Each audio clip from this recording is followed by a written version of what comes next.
Mesdames et messieurs, bonjour à tous.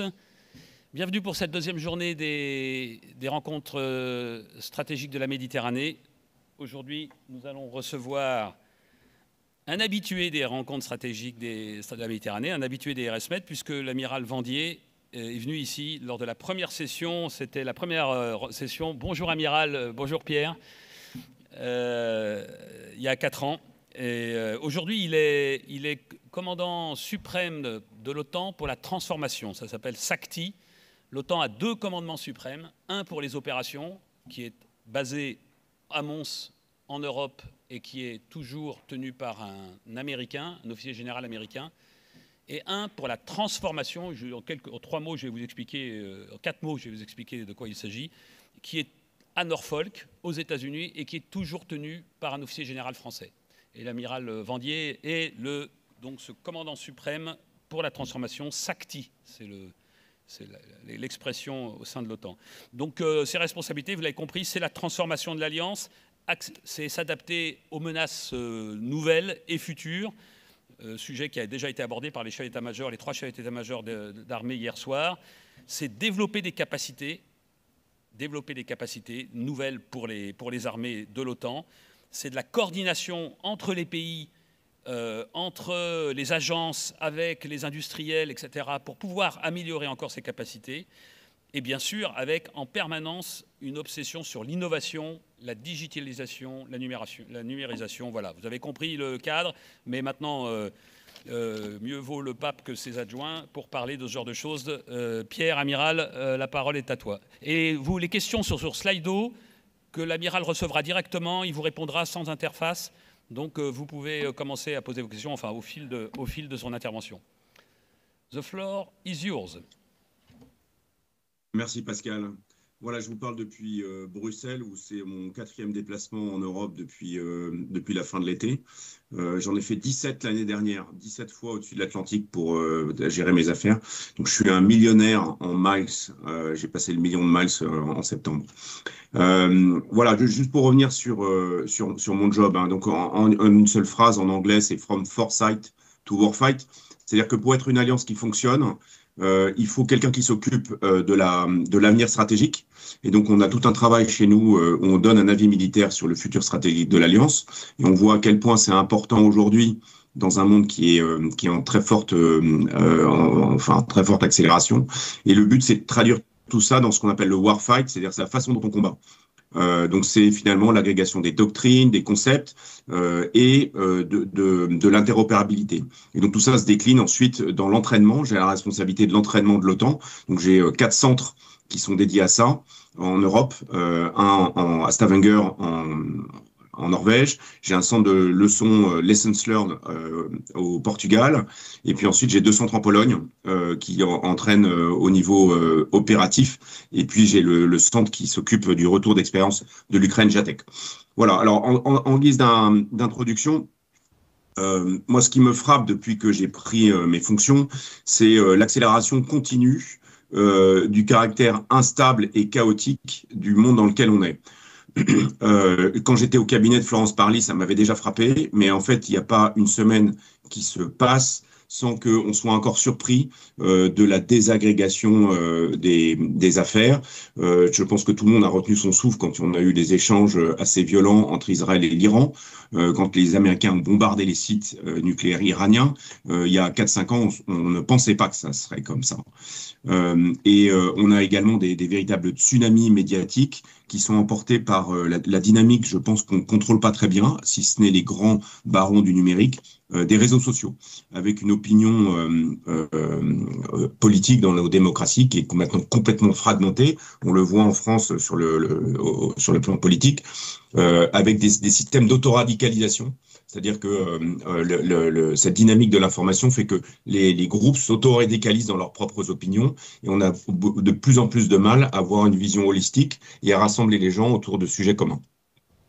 On voit dans le domaine économique, on voit une forme de démondialisation avec aujourd'hui le retour très très fort de la souveraineté. Je rencontrais le CEO d'Accenture France-Europe. C'était vraiment quelque chose qui l'a beaucoup frappé ces derniers temps, où en fait les grandes entreprises aujourd'hui ont réinvesti le sujet de la souveraineté en comprenant que ça allait coûter cher, mais que c'était indispensable. On voit aujourd'hui des percées technologiques majeures avec l'IA. Alors, je ne vais pas vous faire une tarte à la crème, mais pour vous donner un chiffre, donc c'est le patron d'Accenture qui me disait ça. Il me disait aujourd'hui que les contrats qu'il signe sont avec des espérances de productivité de plus 50% en 2 ans. Donc l'impact social est évidemment monstrueux. C'est-à-dire qu'aujourd'hui, il y a toute une partie du back-office qui va être complètement, on va dire, automatisée, en tout cas confiée à du logiciel et à l'intelligence artificielle et pas à des gens.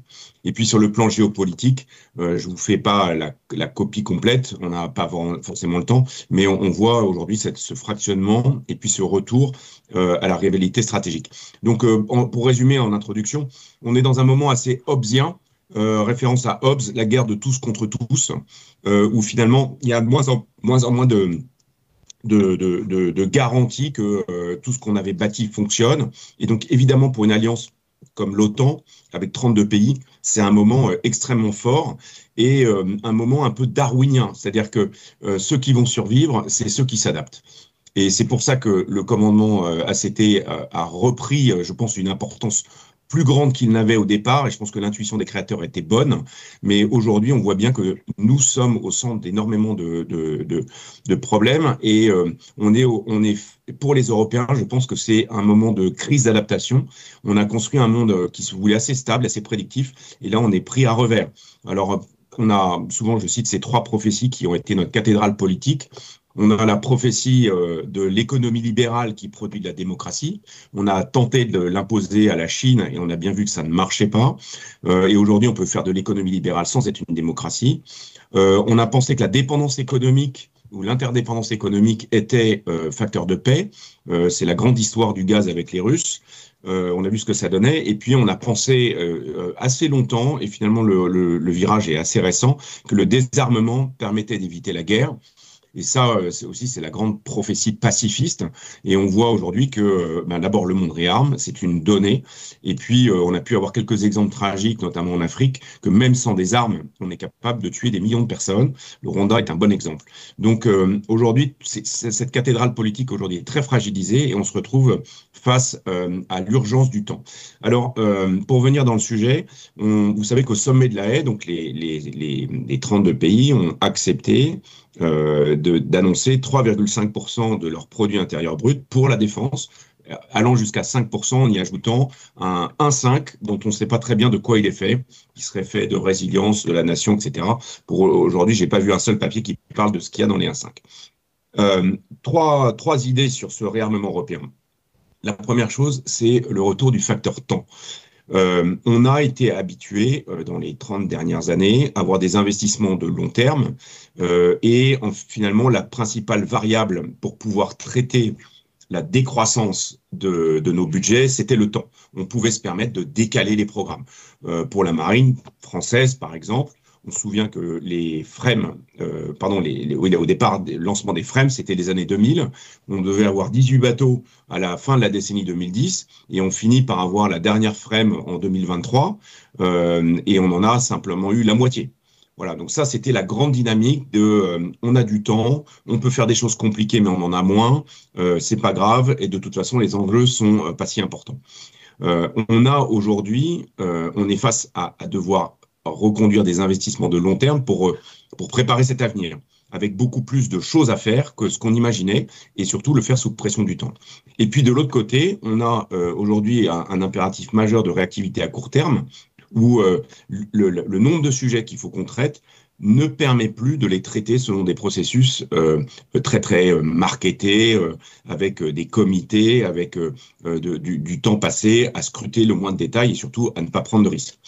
Aujourd'hui, l'enjeu du réarmement européen, c'est de réussir à mixer ces 2 cycles. Donc, un cycle avec des investissements très spécifiques qui mérite du temps. Faire un nouveau moteur d'avion, c'est 10 à 12 ans d'investissement majeur et beaucoup de recherche avant d'aboutir. Et puis de l'autre côté, une technologie, ce qu'on appelle la tech aux États-Unis, c'est-à-dire qui est très, très numérique, où la durée de vie des produits se compte en semaines, les mises à jour sont permanentes, et où en fait, le monde contractuel de la défense est totalement inadapté à ce rythme. Voilà. Et donc, la crise darwinienne aujourd'hui, c'est de réussir à mettre le soldat militaire sur le cheval de la tech, sur cette course du temps. Le bon exemple, c'est l'Ukraine, c'est-à-dire que l'Ukraine, qui est dans une zone de combat où elle manque de tout, elle a commencé à faire ce travail de pouvoir s'installer sur le cheval au galop, qui est la technologie pour avoir des solutions à très court terme. La deuxième idée, c'est la problématique du marché européen. En fait, on a une industrie européenne qui s'est beaucoup calcifiée dans les cycles longs et qui s'est surtout focalisée sur l'export. C'est-à-dire que les grandes entreprises d'armement européennes ont fait fort de survivre en vendant du matériel à des pays étrangers, les pays du Golfe, l'Asie. Ce faisant, elle s'est diversifiée. Elle s'est complexifiée, elle s'est fragmentée. Et aujourd'hui, au moment où on a cette ambition de 3,5% du produit intérieur brut, ce qui veut dire, pour vous donner les chiffres, qu'on va passer à peu près de 360 milliards annuels à 27 à 600 milliards en euros constants, eh bien, on reste dans un univers où on a 27 types de frégates différentes, on a 19 types de chars, on a 12 calibres de S-255 qui ne sont pas compatibles, etc., etc. Et donc, le grand défi pour les Européens, et je voyais ce matin qu'il y a une tribune dans le monde qui parle de ça, c'est de recréer les conditions d'un marché européen. Ça a existé dans le passé, souvenons-nous du Jaguar, souvenons-nous du Transal, on a su faire des choses pas mal avant. Et donc aujourd'hui, il y a un véritable travail qui consiste à retrouver des matériels communs et redonner une forme de continuité du marché de défense en Europe. Et ça, c'est une vraie œuvre politique et c'est un pivot à faire pour l'industrie qui doit revenir aux problèmes européens d'abord, avant de se retrouver dans les problématiques d'export. La troisième idée, c'est l'idée de la tech, avec un enjeu qui me paraît majeur, qui est celui de la souveraineté de la tech. Vous avez sûrement à l'esprit les histoires de cloud. On peut dire qu'on a perdu cette bataille-là. C'est la bataille des années 2010-2020. C'est la grande histoire d'Atos et de ses grandes difficultés. C'est que finalement, on est passé de l'informatique on-premise, où en fait chaque grosse entreprise avait son système informatique. Il y a aujourd'hui des systèmes continus qui sont dans des clouds, avec des outils qui sont bien plus sécurisés, tout le temps mis à jour, mais avec des problématiques de souveraineté. Et aujourd'hui, on n'a pas vraiment fait notre aggiornamento sur ces sujets-là. Donc, on fait comme si ça ne s'était pas arrivé, comme si nos données n'étaient pas dans des clouds, alors que tout ce que vous avez dans votre téléphone sont dans des clouds. Aujourd'hui, il y a un vrai défi pour les Européens d'aborder la question de la souveraineté des données dans un monde qui, de toute façon, à un moment ou à un autre, sera beaucoup plus dans le cloud qu'il n'est aujourd'hui. Dans les affaires de souveraineté, on a évidemment l'espace, avec un espèce de coup de tonnerre qui s'est déroulé depuis l'arrivée de SpaceX dans le marché de l'espace, où le prix du kilo en orbite est passé de 50 000 $ le kilo sur la navette spatiale, à 6 000 $ sur Ariane 4, 4 000 $ sur Ariane 6, 1 000 $, enfin 2 000 $ sur Falcon 9, et l'objectif de Musk, c'est 100 $ sur Big Heavy, enfin sur Starship. Et donc, la révolution du lancement fait qu'aujourd'hui, n'importe qui peut accéder à l'espace. En tout cas sur le plan économique. Et dans la même veine, le passage aux constellations basse orbite fait qu'aujourd'hui, le prix d'un satellite basse orbite, c'est le prix d'une voiture. C'est 80 000 à 100 000 € le satellite. Donc évidemment, on voit arriver des constellations. Pour Starlink, on va monter vers 15 à 20 000 satellites.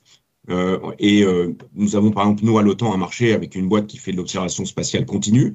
Ils ont 250 satellites, ça s'appelle Planet Lab.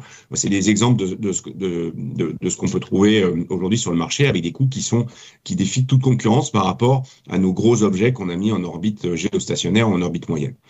Donc aujourd'hui, on a vraiment un devoir en Europe d'investir ces sujets techniques et de ne pas laisser le marché inventer sans nous.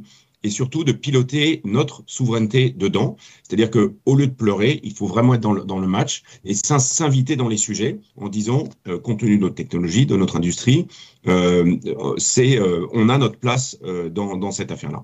Alors la grosse difficulté sur ces 3 sujets, c'est que finalement, c'est les mentalités, c'est la conscience qui n'est pas encore partout de l'urgence. Et puis, c'est la difficulté à envisager un monde où justement cette technologie change la manière de faire les choses.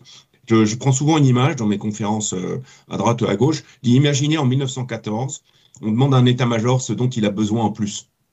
Il va vous dire, j'ai besoin de plus de soldats, j'ai besoin de baïonnettes, j'ai besoin de chevaux, j'ai besoin de foin, j'ai besoin de litres de vin pour les emmener à la guerre. Mais voilà. Et alors le char, non, ça marche pas. C'est un truc, c'est beaucoup trop lent.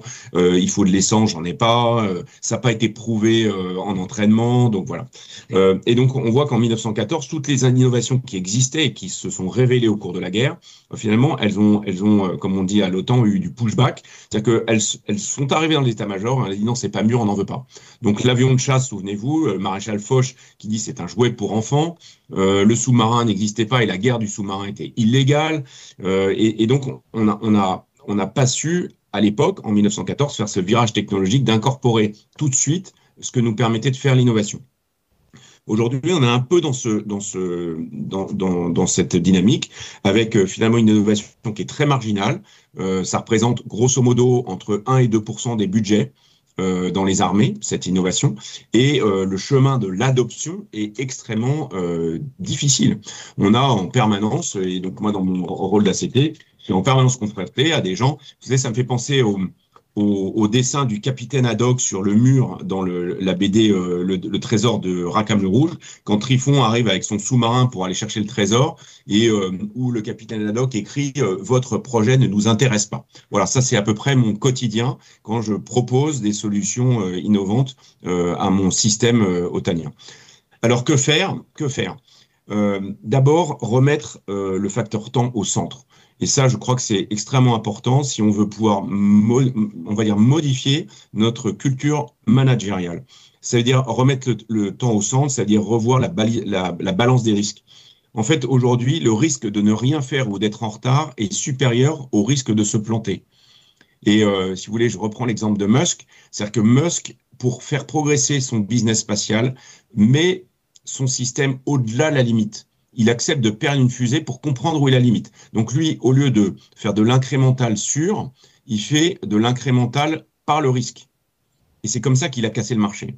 Alors je ne dis pas que tout est applicable là-dedans, mais on voit bien que nos systèmes où on rajoute des couches et des couches de prudence, de temps, de règles, etc., fait que le temps est toujours au dernier critère.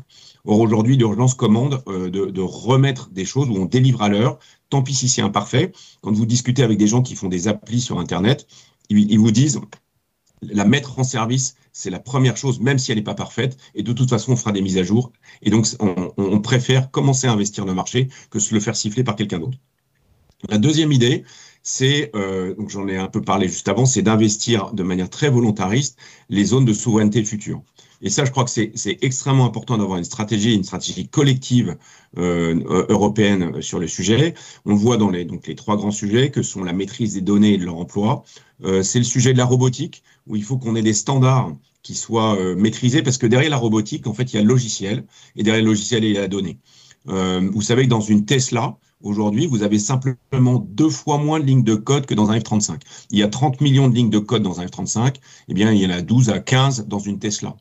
Il y en a 50 millions de lignes de code dans le logiciel de Facebook. Donc aujourd'hui, les plateformes et la robotique, c'est du logiciel, c'est de la donnée. Donc si on veut maîtriser la robotique, il faut maîtriser les données et réciproquement. Et puis, c'est l'espace, dont je vous ai un peu parlé, avec une explosion des services et surtout de la dualité. C'est-à-dire que Planet Lab, pour prendre l'exemple de cette boîte qu'on a rencontrée à la conférence de Munich, c'est au départ une boîte d'écologistes qui voulait surveiller la déforestation mondiale. Et ils ont rencontré le département of War, enfin à l'époque Department of Defense américain, et ils se sont rendus compte que leurs satellites avec des orbites basses et une résolution moyenne étaient en fait des satellites qui avaient des fonctions militaires. Et les premiers services qu'ils ont vendus, ils les ont vendus aux Ukrainiens en étant capables de détecter dès les premiers coups de pioche, les tranchées en construction, et donc les zones où les Russes allaient bouger, les sites solaires avant même que l'électronique soit installée. Et aujourd'hui, nous, on a avec l'OTAN un certain nombre de zones qu'on surveille avec de l'intelligence artificielle. Tout ça pour dire que donc, ces zones de souveraineté future, elles ne sont pas uniquement militaires, elles sont duales et elles sont liées en fait à la prospérité, à la souveraineté économique de notre espace européen. Et donc ça m'amène à mon troisième point. C'est, je pense que on a beaucoup pris l'habitude de se plaindre, de pleurnicher en disant voilà, tout le monde est méchant avec nous. Je pense qu'on a énormément d'atouts. Et je pense qu'il faut qu'on réussisse à transformer notre développement en développement transactionnel, c'est-à-dire de pouvoir valoriser nos atouts et de poser nos conditions. L'Europe a une géographie qui est très particulière, et notamment, elle est très bien positionnée pour contrôler l'Atlantique, et l'Amérique ne se passera pas d'un contrôle de l'Atlantique. Et compte tenu de l'état de sa marine, aujourd'hui, elle ne peut pas se passer de l'OTAN pour défendre l'Atlantique. Donc ça, c'est transactionnel. C'est un des exemples que je donne souvent. Et donc, organisons-nous pour rendre nos atouts transactionnels. On a également une ingénierie de haut niveau et une recherche qui est, on le voit, on a eu un prix Nobel il n'y a pas très longtemps dans le quantique. On voit qu'on a des très bons ingénieurs et des très bons chercheurs, et ça aussi, c'est transactionnel. On a du mal à le valoriser. Je rencontre aux États-Unis des ingénieurs polytechniciens ou de super-héros qui vont là-bas parce qu'ils n'arrivent pas à développer leur projet en Europe à cause des règles. Donc, c'est vraiment dommage qu'à cause de nos règles, on ne puisse pas valoriser notre potentiel scientifique et académique. On a évidemment donc un rôle majeur dans l'échiquier géopolitique. Et souvent, je le résume, et c'est un peu mes discussions avec les Américains, en disant aujourd'hui, les Américains se retrouvent, contrairement à ce qu'ils pensaient, dans une compétition avec deux compétiteurs majeurs, qui sont la Russie, quoi qu'ils en disent, notamment compte tenu du poids militaire et géographique de la Russie, et avec la Chine. Et le partenariat, l'amitié au long terme entre la Chine et la Russie fait que les Américains ont un problème. Et je pense que ça a été le génie des Chinois de réussir à faire ce partenariat. C'est un peu l'eau et l'huile, hein. On ne sait pas combien de temps ça va. Il faut secouer pour que ça fasse une émulsion. Mais c'est un problème géopolitique. Et là-dedans, l'Europe est une solution de déblocage, c'est une solution pour éviter qu'on monte aux extrêmes. Et de toute façon, dans la grande discussion qu'il y aura à un moment ou à un autre sur la stabilité mondiale, il vaut mieux que les Américains soient à 2 contre 2 qu'à 1 contre 2. Voilà, donc pour arriver à ma conclusion, je pense qu'on est à un moment important où il faut passer des concepts aux réalisations. On a une culture européenne qui est extrêmement intellectuelle. Je prends l'exemple du sommet de l'IA, vous vous souvenez, il y a un an, où en fait la position européenne, c'était il faut absolument réglementer ça, sinon c'est la fin de l'humanité. Dans le reste du monde, en Chine, aux États-Unis, on fait et on réglementera après si on a des problèmes. C'est une complète différence de posture, et je pense qu'aujourd'hui, on passe en Europe beaucoup trop de temps, et à l'OTAN particulièrement, à définir des procédures, des règles, avant de commencer à faire le premier boulon. Donc, je pense qu'aujourd'hui, il faut vraiment retourner la table. On l'a fait, on a su le faire, nos anciens l'ont fait, et donc partir sur des projets ambitieux en disant tant pis si ça marche, on va y arriver, on va unifier nos besoins et on va y arriver. C'est le test fast, fail fast, learn fast. Donc, on peut tout à fait faire des projets où on se plante, c'est pas très grave, on apprend. Voilà, donc si vous voulez, je prends l'exemple de l'EPR, on en a surtout bavé parce que c'était long et parce qu'au finalement, on a mis des règles et des règles. Ça aurait été, les EPR qui ont été construits à l'étranger sont aujourd'hui en fonction, ils ont été en fonction 10 ans avant le nôtre pour des affaires de processus industriels et de normes. Voilà, donc il faut avoir du courage, le courage d'innover, le courage de prendre des risques. Et c'est une affaire de mindset. La chose qui m'a le plus désolé dans ces derniers mois, c'est de voir des conseillers en investissement en Europe conseiller à leurs fonds, à leur private equity, etc., d'aller investir aux États-Unis parce qu'en Europe, ça ne marche pas. Donc, je pense que c'est ça qu'il faut réussir à renverser en disant c'est le moment. Dans les 32 de l'OTAN, il y en a 30 en Europe. Et donc, le poids lourd de l'Alliance, c'est l'Europe. Donc, il n'y a aucune raison que finalement, on soit en train de gratter nos plaies et qu'on se plaigne de ne pas y arriver. Donc, en conclusion, c'est adapt or die. J'ai été très frappé de l'exemple de Bosch. Bosch est cette entreprise d'équipement automobile allemande qui a fait rêver. Et en fait, Bosch est en train de mourir parce que Bosch a compris trop tard la place du numérique dans la voiture. Il y a toute une série d'articles dans Le Monde il y a quelques mois qui racontent cette saga terrible où finalement, ils ont compris trop tard qu'ils étaient morts. Et c'est un peu le danger qui nous guette. C'est-à-dire que si on s'y met pas, on va se retrouver complètement déclassé dans un monde dans lequel on n'a pas les standards, on n'a pas les leviers, alors qu'en fait, on avait les clés, on avait beaucoup de clés entre les mains. Voilà. Pour voir les choses positivement, l'instabilité, c'est aussi beaucoup d'opportunités. On voit que le monde dans lequel on était, et ma cathédrale géopolitique dont je vous parlais en introduction, ben finalement, c'était un peu une utopie. Il n'était pas du tout certain qu'elle tienne debout, en tout cas très longtemps. Et donc, quelque part, aujourd'hui, les fissures qu'on voit sont aussi le choc avec la réalité. Moi, pour conclure, hein, je pense qu'il faut vraiment arrêter de se lamenter. Il faut y aller. On a beaucoup d'atouts. Et ce que je vois à l'OTAN, c'est l'extraordinaire dynamisme et le potentiel de dynamisme qu'on a à 32. Et donc, voilà, allons-y. Allons-y, c'est ma conclusion.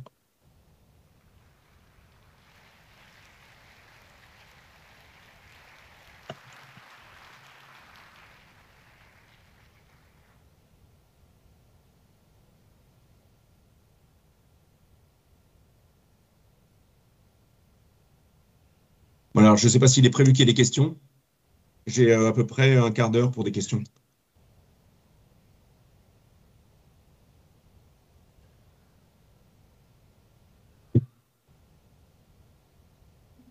Alors normalement, Slido, tu dois recevoir Slido avec les questions. Si la régie ne l'a pas fait, c'est le moment. Alors, il faut qu'il me déverrouille l'autre écran qui s'est mis en veille. Donc, le mieux, Ah. c'est de commencer avec une première question, le temps que je fasse déverrouiller ce truc-là. Bon. Est-ce qu'il y a des questions à poser? Quelqu'un veut-il poser une question à l'oral en attendant? Bon, hier, on a eu... ah bah voilà, est-ce que tu vois les questions là? Alors, peut-on encore croire à une Europe de défense quand on constate la place de l'OTAN et difficulté à travailler des programmes militaires conjoints? Repenser la DGA, Ukraine. Alors, peut-être un mot sur le rapport entre les Américains et l'OTAN. Il y a eu beaucoup de choses qui ont été dites et écrites sur le potentiel des intérêts des Américains sur l'OTAN. Le général Cavoli, avant qu'il parte, et j'ai rencontré le général Donahu, qui aurait pu être SACEUR et qui est actuellement Lancôme, ils m'ont dit le cycle Trump, le deuxième mandat de Trump se terminera par plus d'Amérique dans l'OTAN qu'il y en avait au départ. Et j'ai tendance à les croire dans la mesure où, sur les trois sujets que je vous citais, l'espace, le numérique et la robotique, en fait, l'avance et l'énergie sur trajectoire des Américains fait qu'ils sont en train de s'installer dans ces sujets-là. Et c'est pour ça qu'il y a urgence pour les Européens pour s'y mettre. Si on ne s'y met pas, effectivement, nous sommes en train de travailler à notre asservissement futur. Donc, oui, il faut des projets militaires conjoints, ça me paraît vital. Je trouve que, vu de Norfolk, les atermoiements franco-allemands sur le SCAF sont assez terribles. Parce que derrière cette question, il y a une vraie question de souveraineté. J'en parlais à Pascal Hauser quand on préparait cette conférence. Derrière un avion de chasse, il y a un moteur. Aujourd'hui, on a à peu près 150 degrés de température de chambre en retard sur les moteurs américains. Et un moteur qui chauffe plus, c'est un moteur commercial qui est plus économique. Donc, si on veut faire voler des avions civils, on va dire avec une logique de décarbonation et un prix au siège qui est compétitif, il faut développer un avion de chasse. Donc, en Europe, avoir un avion de chasse et avoir un moteur, c'est vital. Voilà, donc tout le temps qu'on perd à pas faire ça, c'est du temps qui conduira à notre asservissement. Voilà. Après, il y a la question du temps et la spécificité de la DGA. Bon, je pense que c'est beaucoup plus global que la DGA. La DGA, elle fait ce qu'elle peut, elle fait avec les règles qu'on lui impose dans l'univers économique qui est le sien. Je pense que la problématique du risque, elle est beaucoup plus globale, elle est assez politique aussi. On a quand même mis le principe de précaution dans notre constitution. Et aujourd'hui, quand je vois dans mon domaine, c'était quand j'essaie d'aller vite, le nombre de gens qui se mettent en travers de ma route en me disant mais non, il y a une règle là. Je vais prendre un exemple récent. Pour le compteur US, là, pour lutter contre les drones, nous sommes en train de lancer un certain nombre de contrats pour faire des essais avec le matériel des 32 dans des champs de tir européens. Et donc, on m'a dit, le RFI, le Request for Information, c'est 45 jours. Alors, je leur dis, mais on ne va pas attendre 45 jours ouvrables d'avoir le résultat de ce recueil d'informations. Donc, je leur dis, où est-ce que c'est écrit? Je vais écrire au SecGen en disant que ce n'est pas possible, il y a urgence pour le Pologne, etc. Et finalement, mon legal office est arrivé en disant, ben oui, mais en fait, vous pouvez faire une déviation, vous pouvez décider que le RFI sera plus court. Voilà. Et donc, il a fallu aller les choquer pour que les mecs finissent par cracher le fait qu'on pouvait dévier. Et donc, j'ai fixé à 15 jours le fait que le RFI, et donc le 15 octobre, on aura ce que les 32 sont capables de nous donner. Voilà l'état d'esprit, en fait. Et je crois que c'est ça qu'il faut changer. C'est-à-dire que dans toutes nos soupentes de bureaux d'études, etc., on a des gens qui ont finalement intégré la culture du pas de risque et qui sont des lignes à retard. Voilà. Et donc, ça demande un leadership beaucoup plus volontariste pour aller secouer les choses et retrouver les vraies marges de manœuvre, même dans le code des marchés publics. J'en discutais avec la DAJ, avec Laurence Marion, avant de quitter mon poste de major général. C'est pas le code des marchés publics qui est pas bien, c'est l'application qu'on en fait. Et de jurisprudence en jurisprudence, on a transformé, on va dire, une rivière qui était assez large en caniveau, en ruisseau, où rien ne s'écoule parce qu'on prend des règles et des règles.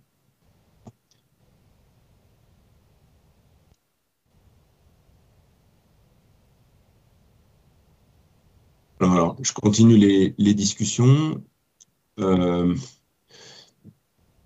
Alors, souveraineté nationale et partage au sein de l'OTAN. C'est toute la grande question de la souveraineté des données numériques. Vous avez dans votre poche un téléphone dont les données sont aspirées par tous les logiciels que vous avez mis dessus. Candy Crush, s'il y en a qui l'ont, c'est d'abord une machine à aspirer vos propres données qui va dire, grosso modo, qu'est-ce que vous faites avant et après avoir scrollé pendant des heures sur votre téléphone, à empiler des trucs et à éclater des sucreries. La question de la maîtrise des données, c'est pas tant la question de où on les met que de la question de ce qu'on en fait. Et c'est la grosse difficulté européenne aujourd'hui, c'est qu'on pense qu'il faut stocker les données quelque part, les enfermer dans un coffre, c'est comme un papier timbré, et on pense qu'on va s'en sortir comme ça. Aujourd'hui, la souveraineté numérique, c'est la maîtrise des flux. C'est la capacité à dire je donne mes données pour telle utilisation à telle personne. Et là, aujourd'hui, sur le plan technologique, cette technologie arrive et il faut absolument que les Européens s'en saisissent, c'est-à-dire de pouvoir dire je donnerai mes données dans telles conditions à telle personne pour en faire telle chose. Voilà. Et ça on a pris un certain retard là-dessus. Pourquoi? Parce que le leadership en Europe a très peu de connaissances techniques. Il considère que le numérique, c'est des affaires de plomberie, c'est des affaires de techniciens, de geeks, et aujourd'hui, on a du mal à avoir des grands patrons qui s'en saisissent. Un des grands patrons qui m'a le plus impressionné avant de partir, c'est Luca Di Meo, le patron de Renault, qui nous a expliqué lors d'un dîner comment il avait numérisé Renault, et c'est le premier grand patron, je pense que le patron de Total aussi a compris ça, qui a pris à bras-le-corps la question numérique comme question stratégique pour son entreprise et qui s'est donné les moyens de maîtriser ses données et de répondre à la question que j'ai soulevée, c'est-à-dire la maîtrise de ses flux et pas uniquement enfermer ses données dans des bunkers où on s'est payé ses propres serveurs. Voilà, je pense que c'est une question fondamentale et aujourd'hui, le niveau de maîtrise technique du leadership, et y compris militaire, ne me paraît pas à la hauteur de l'enjeu stratégique que représente la maîtrise des données. L'OTAN peut-elle servir de base de défense à l'UE sans intervention des USA? Alors, donc, c'est la grande question de l'article 5. Alors, je rappelle que les Américains ont dit, et à mon avis de façon tout à fait avisée, ils ont dit, avant l'article 5, il y a l'article 3. L'article 3, c'est que chaque pays doit être capable de faire face à une crise majeure avec ses propres moyens. Et aujourd'hui, on peut dire que beaucoup de pays européens ont complètement sous-traité leur défense aux États-Unis.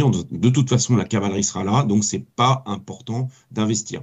Souvent, je donne comme image, l'OTAN, c'est un immeuble de 32 étages. Au 32e étage, vous avez un penthouse avec une piscine à débordement qui sert de réserve à incendie pour les 31 étages, dont finalement, le seul investissement dans leur sécurité incendie est d'acheter des détecteurs aux mecs du 32e. Aujourd'hui, la piscine du 32e est à moitié vide. Le patron, l'occupant de l'appartement est là uniquement à mi-temps parce qu'il a un autre immeuble en Asie et il faut qu'il remplisse sa piscine là-bas. Du coup, les 31 sont en mode panique. Faut-il acheter un extincteur à chaque étage? Faut-il acheter des camions de pompiers et de combien d'échelles va-t-on disposer? On en est là en fait. Les 3-5% du PIB, c'est un peu la panique générale de si ils n'étaient pas là.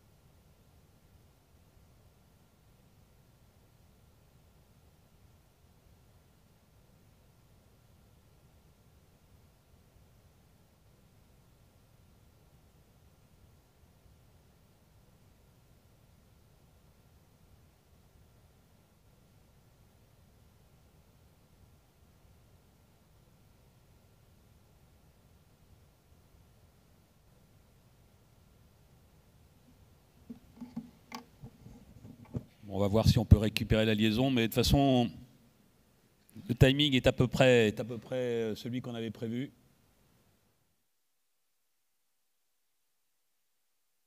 Vous avez pu noter quand même la cohérence entre ce qu'on a entendu hier et ce qu'on entend ce matin. On descend un cran plus précis dans la technique, parce que le patron de la technique de l'OTAN, c'est l'amiral Vendier, donc c'est cohérent. Et une vision qui n'est pas nationale, évidemment.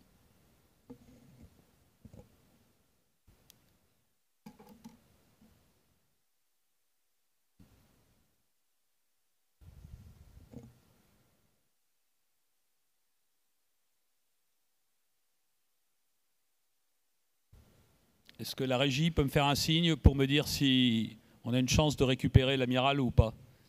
Je ne l'ai plus en ligne pour le moment, donc je ne sais pas trop quoi vous dire. Ok, merci. On va attendre quelques secondes et après on ira sur les tables rondes suivantes. Il semble être de retour. Alors, je suis revenu. On a eu un petit problème de connexion Internet. Bon, j'arrive un peu au bout de notre affaire. Est-ce que tu veux intervenir ou reposer une dernière question? Une dernière question, elle sera sur l'enjeu stratégique. C'est-à-dire qu'aujourd'hui, il y a l'urgence que tu as évoquée, et parce que c'est la Russie, parce que tout le monde a ça en tête. Et donc l'OTAN s'est mis en branle autour d'un article 5 potentiel, en tout cas pour une agression russe. Est-ce que ce scénario qui est politiquement le plus dimensionnant et donc militairement le plus dimensionnant pour l'OTAN, est-ce qu'il phagocyte toute la réflexion de préparation de la guerre, ou est-ce que vous avez d'autres scénarios qui seraient de nature différente, qui nous permettraient de penser plus large et pas nous faire surprendre par une évolution stratégique inattendue? Alors, l'OTAN, en fait, son principe, c'est la défense 360 degrés. Et les pays du Sud essaient de ramener les pays du Nord-Est un peu, pas à la raison, mais en tout cas à l'équilibre. Parce qu'effectivement, si on écoutait les pays de la frontière orientale de l'OTAN et les pays du Nord, 100% de l'effort serait uniquement concentré sur la Russie. Donc on voit bien les pays du Sud, l'Espagne, l'Italie, les pays des Balkans, la Grèce, la Turquie, qui tirent l'alliance en leur disant mais non, il se passe des trucs sur le Sud et il faut le regarder. Et c'est vrai qu'on a un effet d'obscurcissement, et vous qui êtes donc à la FMES, vous le voyez bien, c'est-à-dire qu'effectivement, on a moins de projecteurs qui regardent vers le Sud ou vers l'Ouest, et je pense que ce n'est pas intelligent. Et que effectivement la menace pourra arriver par d'autres secteurs. Quelque part, la Russie s'épuise sur le sujet ukrainien, et on pourrait dire que d'une manière un peu cynique, chaque jour où la guerre dure, finalement la Russie est moins dangereuse, parce que finalement, elle perd du matériel, elle perd du temps, elle perd des gens. Donc il faut regarder de manière plus large. Et d'une manière plus large, il faut également considérer la Chine. C'est aussi toute la difficulté aujourd'hui de ce sujet à l'OTAN, pour plusieurs raisons. D'abord, les États-Unis ont dit, nous, on n'a pas besoin de vous en Asie, donc occupez-vous de la Russie, ça sera déjà bien suffisant. Et puis, compte tenu du poids commercial de la Chine en Europe, il y a beaucoup de réticence à considérer la Chine comme un problème. Donc, on parle de compétiteurs, ce qui est un mot assez doux. En fait, on voit que dans beaucoup de domaines, la Chine pose quand même des problèmes sérieux. On le voit dans le domaine de l'espace, de l'IT, de la guerre cognitive. Je ne vais pas vous développer sur TikTok, avec des logiciels qui sont particulièrement faits pour nos populations et qui ne sont pas appliqués chez eux. Et donc, on voit aujourd'hui, c'était le dernier commentaire d'Anthony Blinken quand il a quitté donc l'administration Biden, en disant, si vous croyez que la Chine n'est pas un problème, la Chine est déjà dans l'hour de l'OTAN. Elle est sur le plan de la tech, elle est sur l'espace, elle est sur l'IT, la guerre cognitive, et puis elle est dans le soutien immodéré à la guerre en Ukraine. Donc, je pense que cette question, elle est importante, c'est-à-dire de ne pas perdre la raison en disant, OK, la question, c'est Moscou. La problématique de notre sécurité future, elle est beaucoup plus large que ça. Et je pense que dans cette ère de rivalité stratégique, on ne peut pas obscurcir ou occulter la question que pose la Chine en termes de sécurité globale, de réinvestissement nucléaire, d'instabilité d'armement de l'espace, et puis de domination numérique, notamment dans la robotique. La plupart des machines-outils, je vais terminer là-dessus, un type d'exemple, les Allemands ont transféré énormément de savoir-faire de machines-outils en Chine. Aujourd'hui, le codage des machines-outils, il n'est plus chez nous.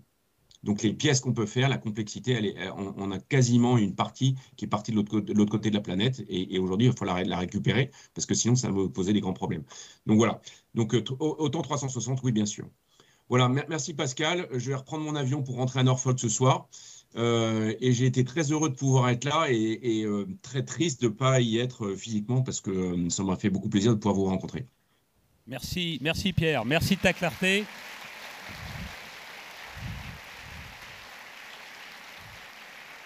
Et à bientôt à Toulon pour peut-être l'année prochaine, en présentiel. Merci beaucoup. Au revoir, Pascal.